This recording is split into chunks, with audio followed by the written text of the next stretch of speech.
Ada yang bertanya, jika persepuluhan itu suci, bolehkah ia digunakan untuk pekerjaan suci seperti kerja amal, pendidikan Kristen, pelayanan pilihan, pembinaan, atau penguasaan gereja? Pengagihan persepuluhan bukanlah ciptaan gereja, tetapi ditetapkan oleh firman Tuhan. Dengan mengikuti arahannya, kita menunjukkan kesetiaan kepadanya dan mempercayai firman-Nya.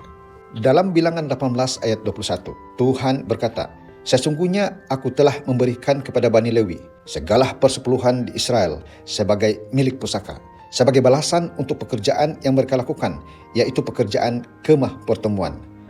Persepuluhan diberikan untuk menyokong orang Lewi, supaya mereka dapat mengabdikan diri mereka sepenuhnya kepada hukum Tuhan, kerja bait suci, dan pendidikan agama bagi umat. Tetapi persepuluhan mendahului kewujudan orang Lewi atau Yahudi. Yakub memberikan persepuluhan, dan datuknya Abraham juga memberikan persepuluhan. Ketika menang peperangan, Abraham tidak menggunakan persepuluhan untuk membantu anak saudaranya Lot atau yang lain yang terjejas oleh peperangan. Sebaliknya, dia memberikan 1/10 dari semua kepada Melkisedek, yang walaupun bukan orang Lewi maupun orang Israel, diakui sebagai imam Allah yang maha tinggi. Semasa zaman Lewi, persepuluhan tidak pernah diberikan secara langsung kepada orang Lewi. Semua persepuluhan dibawa ke rumah perbendaharaan, dan dari situ diagih secara saksama kepada semua orang Lewi. Gereja Seventh-day Adventist mengikut prinsip ini, memastikan pastor menerima gaji yang saksama tanpa mengira kekayaan jemaat mereka.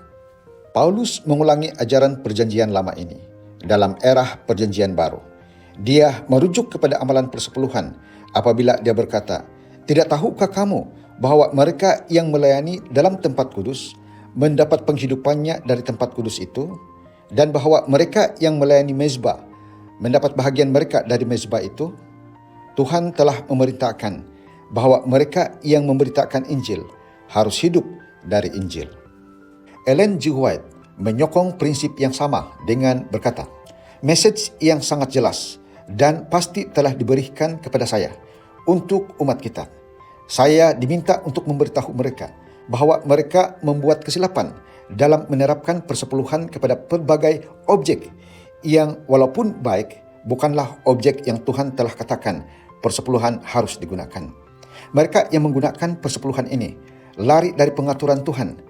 Tuhan akan menghakimi perkara-perkara ini. Itu tidak bermakna kita harus mengabaikan membantu mereka yang memerlukan, menyokong pendidikan Kristen, atau melabur dalam membina atau mengubah suai gereja. Usaha-usaha ini harus disokong melalui persembahan, bukan melalui persepuluhan. Persepuluhan yang adalah kepunyaan Tuhan hendaklah digunakan mengikut ketetapannya dan bukannya keinginan kita. Tuhan dan firman-Nya jelas mengenai hal ini, dan semua orang yang mencari kebenaran dan menyenangkan Tuhan, bukan diri mereka sendiri, akan memahami apa yang harus dilakukan. Sementara kita mengembalikan persepuluhan dan persembahan kita, semoga kita sentiasa meletakkan keinginan kita terakhir dan Tuhan pertama.